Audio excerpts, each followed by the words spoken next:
Right now at 6, snow levels drop, covering parts of the coast.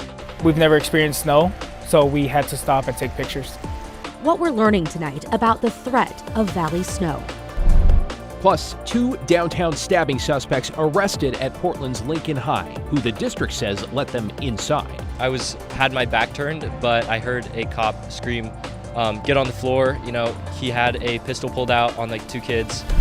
Then, 5 people indicted in a massive retail theft bust. So, for example, a $250 blender, they might give you $60 or $50 for it, brand new in the box. The update on one of the biggest operations of its kind ever seen in Portland.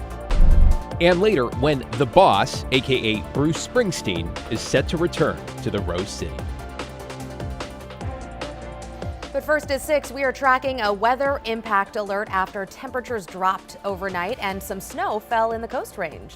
The bigger concern now, another system that brings a chance of snow to parts of the valley floor. Thanks for joining us. I'm David Molko. And I'm Christine Pitawanich. Let's get right to our chief meteorologist, Matt Zafino, with a look at the timing of all this. Hey, Matt. Hi, Christine. We got a threat of snow showers overnight tonight and during the day tomorrow, but not really looking for any accumulations. Temperature in Portland is down to 41, but still, of course, well above the point where we have to worry about snow. There are still some showers out there, though, and they will continue to come and go. And occasionally they've dropped some hail and some wet snow, but sticking snow generally confined to areas above about 1,000 to 1,500 feet so far. But the weather impact alert continues, especially for Thursday morning. That's the time we're most concerned about. We'll get some wet snow and probably some minor accumulations here. That could make the hills slick and even some of the side roads slick. I think for the valley floor, the amount's probably not heavy enough to cause any widespread travel issues, but we'll watch it very, very carefully. Now for tonight, still some showers out there. We just showed you this one over the sky cam there. The best case scenarios going to Thursday morning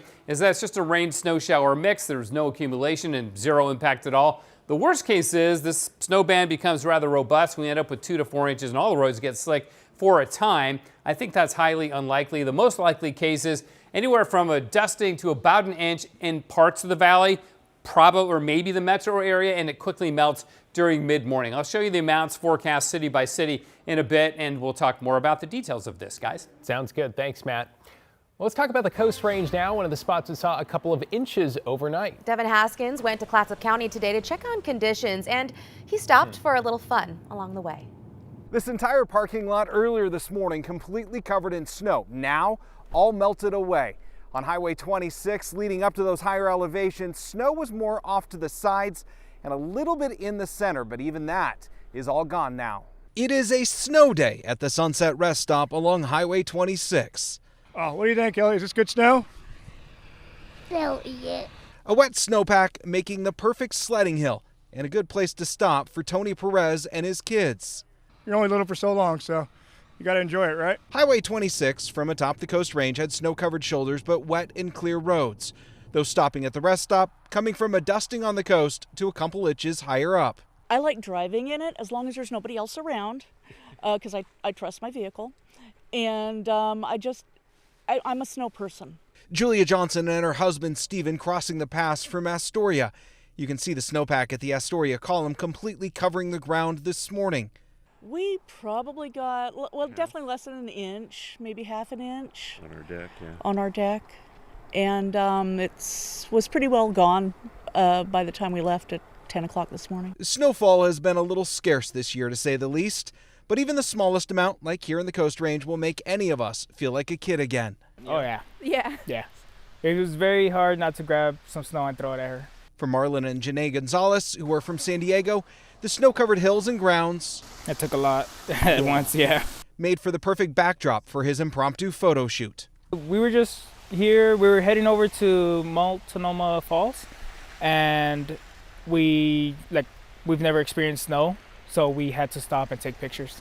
It was a lot. This is the most we've ever seen. And that can be a lot of snow, especially if you're from Southern California. There is more snow expected in the Coast Range over the next couple of days. In the Coast Range, I'm Devin Haskins, KGW News. And you can stay with KGW for continuing coverage of this weather impact alert over the next couple of days. Look for the latest here on air and anytime on KGW.com and on our free TV app, KGW Plus. In your headlines tonight, police have arrested 2 suspects inside Southwest Portland's Lincoln High following a stabbing downtown. Though it turns out the district says these were not students. Police say this began as a fight on a MAX train with a man stabbed near City Hall. Eventually, officers spotted the suspects near Lincoln. It's about a half mile to the west. A chase began, and the district says a student mistakenly let the pair inside. The school went into lockdown. Officers arrested the suspects near the gym. I heard a cop scream, get on the floor. He had a pistol pulled out on 2 kids. We had to get in a corner and be quiet, and our teacher didn't know what was going on. Authorities say the suspects are 15 and 22. Again, not students. No one at the school was injured. Police say the stabbing victim should survive. The U.S. Department of Education has opened a civil rights investigation into Portland public schools. The feds accuse the district of discrimination over the planned Center for Black Student Excellence. They say the district is allocating tens of millions of dollars to black students, despite students of other races facing similar challenges. The district, meantime, on its website says the center will help address decades of underinvestment and systemic racism that resulted in an opportunity and achievement gap for black students. In Washington, the governor is expressing cautious support to the so-called millionaires tax in the works with some suggestions of his own. Governor Bob Ferguson says in exchange for his approval, he wants to get rid of the sales tax on diapers and create 5 sales tax holidays in the state. The governor also wants more rebates for low-income residents and tax cuts for small businesses. We need to go much bigger to assist small business owners who help power our economy and create jobs. We should use $1 billion of this new revenue to give small business owners a significant, and that's an understatement, tax break. Our priorities are all screwed up, Mr. President. Well, state Republicans, you can hear, are opposed to what would be the state's first ever income tax. Households that make more than $1 million a year would have to pay a 9.9% tax. The state Senate passed the bill on Monday, which means it still needs to pass the House. Portland's General Electric says it will expand into Washington as part of a nearly $2 billion deal. PGE says it plans to buy parts of Pacific Corp for $1.9 billion. The deal would add about 140,000 customers in Washington. PGE says it'll operate the Washington system as a separate company and keep current employees. The company also says customers will not see added costs because of the purchase. The deal still needs state and federal approval, which could take up to a year. And authorities in Lake Oswego say a driver was nearly twice over the legal limit when they crashed into a police cruiser. Police say the driver was going the wrong way on Boone's Ferry near Reese Road around 3 this morning when they hit the officer's car nearly head on. The officer was treated at the hospital and released. 22-year-old Wiener Santos Leon faces charges that include assault and DUII. And you might remember this video from almost a year ago of cargo vans stacked floor to ceiling, there you see it, with merchandise that police say was part of a massive retail theft bust. And now 5 people have been indicted on charges they bought stolen goods from shoplifters, then sold them at a steep profit. Investigative reporter Kyle Aboshi broke that story last March. Kyle, one of the suspects is facing nearly 70 charges. And behind the scenes, investigators have been talking about this case for years and describe it as one of the biggest fencing operations ever seen in Portland. We were there when investigators first raided Card Rhino in March. Inside the Northeast Portland storefront, police recovered tens of thousands of dollars in stolen merchandise, including electronics, appliances, and collectibles, all new and still in the box. They also recovered boxes marked for shipment.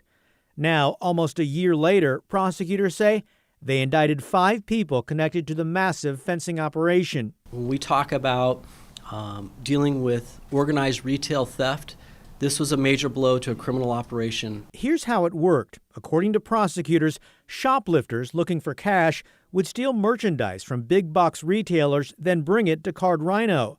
They got paid a fraction of what the item is really worth. So, for example, a $250 blender, they might give you $60 or $50 for it, brand new in the box. Then the store would turn around and sell the stolen goods online. Prosecutors say thieves also traded stolen items for gift cards, then sold the cards to Card Rhino.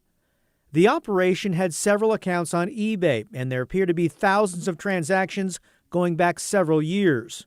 The case highlights an ongoing issue that we've been reporting on for years, retail theft in Portland, an issue that prosecutors say affects every corner of the community. One is it does hurt the everyday consumer because it causes prices to go up. But two, it hurts the businesses to the point where we lose businesses, where they no longer want to come into our area or stay in our area. So why did it take so long, nearly a year, to put this case together? Well, investigators say it was a complex web involving all kinds of financial records, transactions, and thousands of items seized from 4 different locations. A lot of moving parts there. Kyle, cynics might say, so what if a big box store loses a few bucks, small businesses aside, but we have seen those trends. It can impact really all of us. Right, and as prosecutors explain, it really comes back to all of us through higher prices. And also, more and more stores are putting locks on items they sell. Some are even closing. And in some cases, there's armed security out front and checking your receipt as a customer. Obviously inconvenient for all of us, but also shows really how widespread this issue is. Yeah, that's true. Kyle Laboshi, appreciate the update. Thank you.